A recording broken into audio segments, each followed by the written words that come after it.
Altona is the most consistent spot for kiteboarding on the western side of Port Phillip Bay. This Kiteboarding Australia spot guide takes a look at the best conditions, the hazards and the guidelines of kiting at Altona. There is a shared wind sport zone at Altona from the eastern end of Apex Park, heading east along the esplanade for several hundred metres. Kiteboarding is not allowed east of Altona Pier, so it is best to stick to the shared wind sport zone shown on the map. Altona works well in many wind directions from southwest to easterly. Depending on the wind direction, the conditions can be anywhere from onshore to sideshore. The main sea breeze in summertime blows from the south to the southwest, which is onshore at Altona.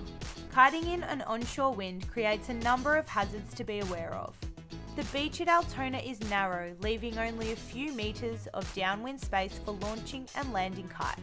At some points on the beach, there are large bushes and rock groins which should be avoided. Large trees, power lines and cars driving on the esplanade can cause serious injury if someone loses control of their kite in a strong onshore wind.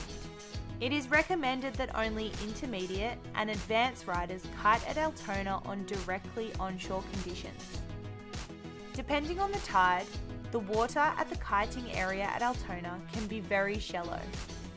Keep an eye on the water depth. Be careful if you are jumping in shallow water. There are a number of sandbars to look out for. If you can see small breaking waves, the water will be quite shallow. Always be aware of other beach users when kiting at Altona. A good rule to follow is to keep away from others by at least 2 line lengths. Launching and landing on a narrow beach can be tricky, especially for beginners. Always ask another kiter for a launch or a land. Like many spots on the bay, wind conditions can change quickly as a storm front moves in. Check the forecast before heading out, choose the right kite size and always kite within your ability. Be considerate of others and have a great time kiteboarding at Altona.